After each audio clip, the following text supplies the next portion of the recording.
So Oda Nobunaga himself was never able to unify Japan because his life was cut short.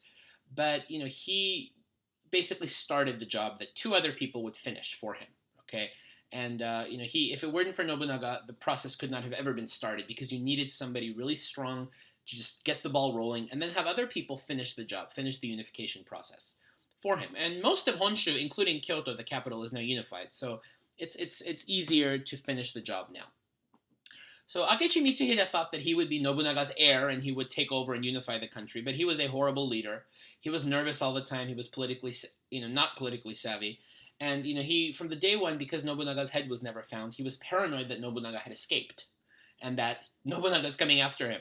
So he was just nervous all the time and he couldn't get rest, and he couldn't even begin to think about unifying the country.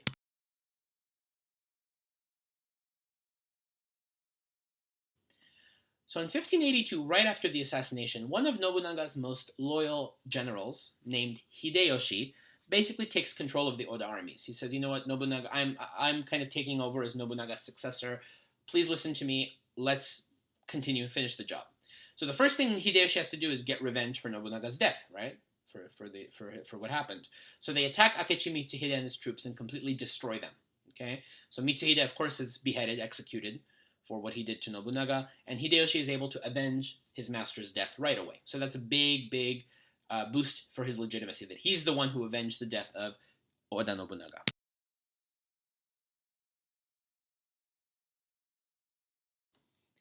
Hideyoshi is interesting because he's one of the only farmers, who was able to be promoted to a samurai. One day, Nobunaga ran into him in the village, and he took a liking to him, so he hired Hideyoshi as his sandal keeper. So Hideyoshi would run after Nobunaga with his sandals whenever Nobunaga had to change into the sandals. And, he worked himself up. He was very loyal to Nobunaga, and so Nobunaga promoted him to become a samurai from a farmer. And you can't really do this. You have to be born into the samurai class, but Nobunaga is Nobunaga, so he can do whatever he wants. And he made Hideyoshi into a samurai. So, Hideyoshi had to work for it, though. He worked his way up to the top. He started off as a foot soldier, then he became a general, right? And, because farmers in those days were not allowed to have last names, Nobunaga gave him the last name of Hashiba.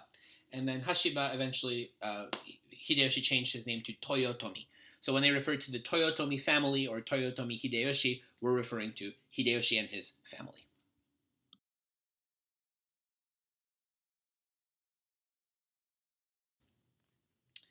And Hideyoshi basically says, "I'm going to take over my master Nobunaga's dream of unifying Japan."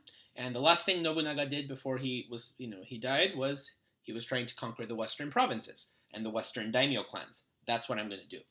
So Hideyoshi was a lot more easy to get along than Nobunaga. He was a brilliant military strategist, okay? And unlike Nobunaga, who would do his own thing and not listen to anybody and kill you if you spoke up, Hideyoshi was very smart in that he would bring different people, different samurai, and they were his military advisors, okay? Because Hideyoshi wasn't afraid to listen to different people's opinions and make a decision for himself, or use parts of different people's opinions and combine them into one new strategy. So it was very smart of him that he was a great people person. He liked to socialize and listen to various people's opinions at this point. Okay?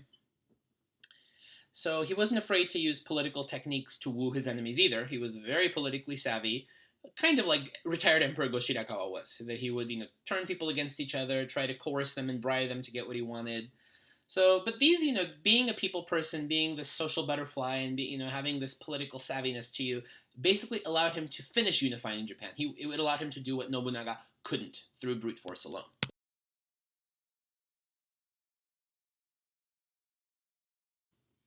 So Nobunaga was the military guy. Hideyoshi has the military strength and the social skills. Okay.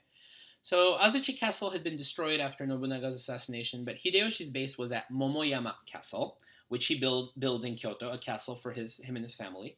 And that's why this is called Azuchi Momoyama period. The Azuchi is the castle of Oda Nobunaga, and Momoyama Castle is the castle of Hideyoshi, two of the great unifiers. And Hideyoshi also built Osaka Castle in the city of Osaka, which was his main residence. He used Momoyama Castle when he was in Kyoto.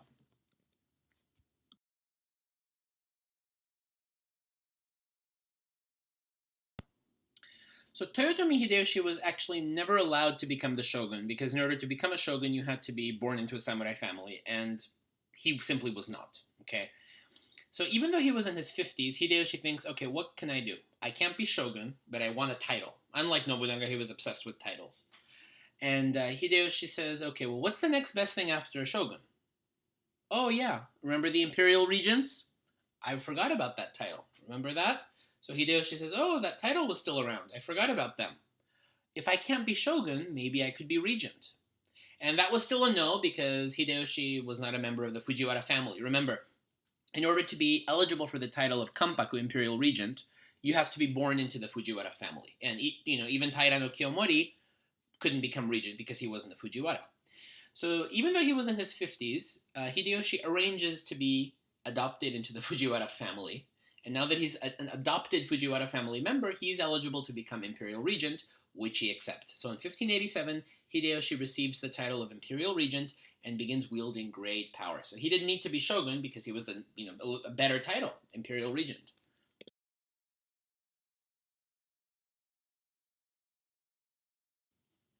So Hideyoshi hires excellent generals and military advisors to conquer the powerful daimyo clans of western and eastern Japan. And he does. By 1589, Hideyoshi essentially has unified the entire country, including Kyushu, Shikoku, both west and east, right? But he was not able to defeat a very powerful daimyo in eastern Japan. And his name was Tokugawa Ieyasu. Tokugawa Ieyasu ruled a clan, a province close to present-day Tokyo. So Tokugawa Ieyasu was very powerful. Even Nobunaga couldn't really truly control him. And Hideyoshi says, I have to defeat him, but I don't think I could win. He's very powerful. He has a lot of allies. He's not a brutal person, but he's one of those people you don't want to really fight. He has a certain charm about him that you don't want to get rid of him, but you want him on your side too. So Hideyoshi just didn't want to go to war against Tokugawa Ieyasu.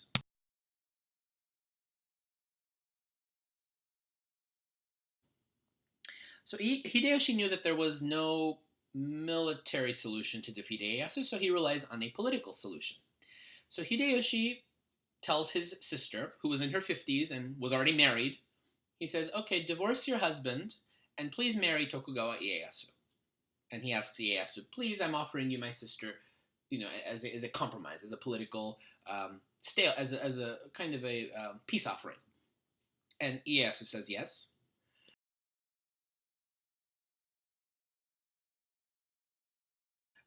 He wasn't. Tokugawa Ieyasu was not a fool. He wasn't stupid. He knew what Hideyoshi was doing. But Tokugawa Ieyasu was very patient. He knew, you know what? Even if I may have a dream one day of unifying Japan and being the leader, now is not the time to do it. I'm not going to, go against Hideyoshi right now. So he says, I'll accept your sister as my wife, and I will declare loyalty to you. So through the marriage of his sister and Tokugawa Ieyasu, Hideyoshi is able to secure the support and loyalty of Tokugawa Ieyasu. Okay, so by 1590, Japan is unified for the first time in centuries. And Hideyoshi is not stupid. He doesn't get rid of the daimyo entirely. Okay, he still allows the daimyo warrior clans to rule over their territory. Remember, one of the pros of the daimyo system is they know their provinces better than anybody. So it's better than the central government going in and ruling for them. The daimyo are really good at organizing their own province. The only thing is that they have to declare loyalty to Hideyoshi, right? And Hideyoshi is going to keep a close eye on them. So the daimyo are not going to be able to go to war against each other anymore because there's someone strong at the top now who's not going to let them do that and who will get involved if necessary.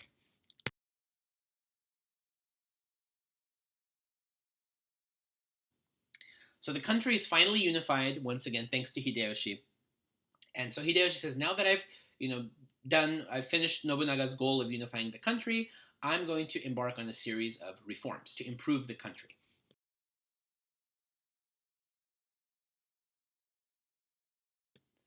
So Hideyoshi was very fascinated with the provinces because he was a farmer himself. He was interested in finding out what was going on in the plantations, in the countryside.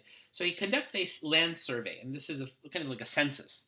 He wanted to see how many farmers were working in Japan, which tracts of land in the provinces they were working on. So this really keep track of the country's population of each province, who was living in each village, how many people was living in each village. So it was a way to organize the provinces, but also it was a way to control, to see what was going on and if everyone's paying taxes correctly.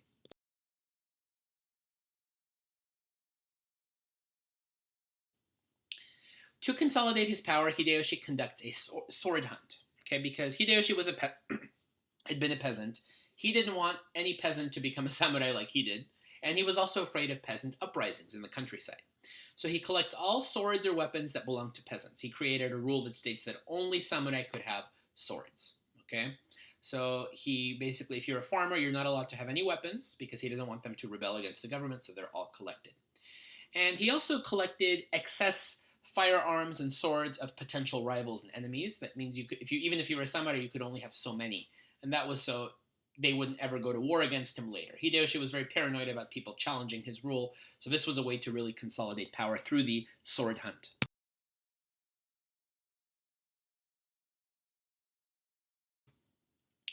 Hideyoshi had a love-and-hate relationship with Christianity, unlike Nobunaga, who was very positive.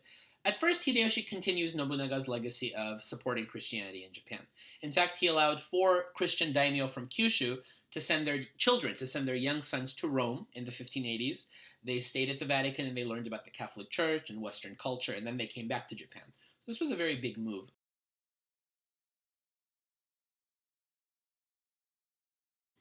But through the years, Hideyoshi became very, very suspicious of Christianity. He saw what was happening in the Philippines, where Spain had colonized the Philippines through, really forced conversion and such. So he thought that maybe the Spanish and the Portuguese wanted to do the same thing to Japan, to colonize Japan. So in 1587, Christianity was prohibited by Hideyoshi. He bans it. He says, if you're a missionary in Japan, you have to leave or you'll be killed. Okay? So many missionaries said, we're going to stay. And Hideyoshi said, fine, you're going to stay, then you'll be killed. So they were arrested in Nagasaki and crucified, publicly crucified and executed in Nagasaki. And they were later declared saints by the Catholic Church.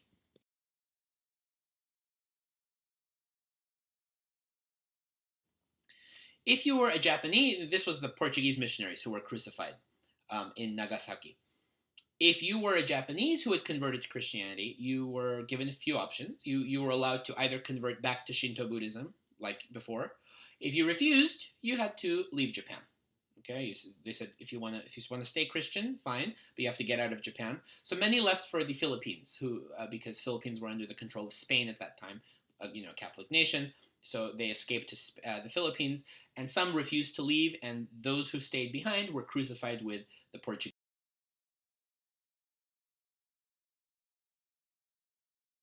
missionaries. So this is a scene of a crucifixion in Nagasaki where Portuguese missionaries, Jesuit priests, in the brown you can see are crucified with some Japanese converts who had refused to leave by the Hideyoshi regime.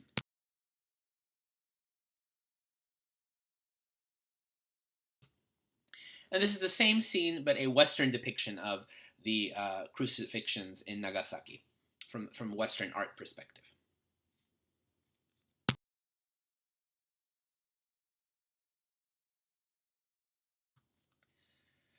Some tidbits about Hideyoshi's family. Hideyoshi had an official wife. Her name was One. Sometimes she's called Nene, but usually One.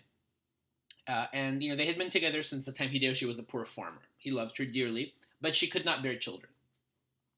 So Hideyoshi was getting older, and he was getting a little antsy because he said, who's going to take over for me when I'm dead?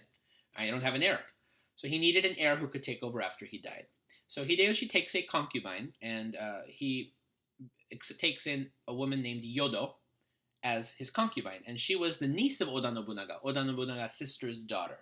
So he marries her, takes her in as a concubine, rather, as a second wife, and she was actually able to bear him 2 sons as his heir.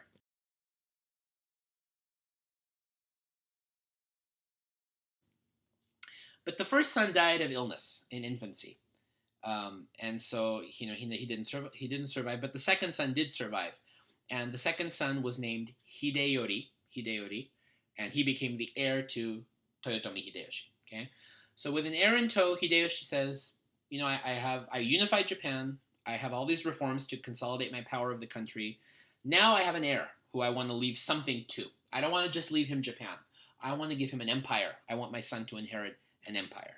Okay, so let's see what happens with that.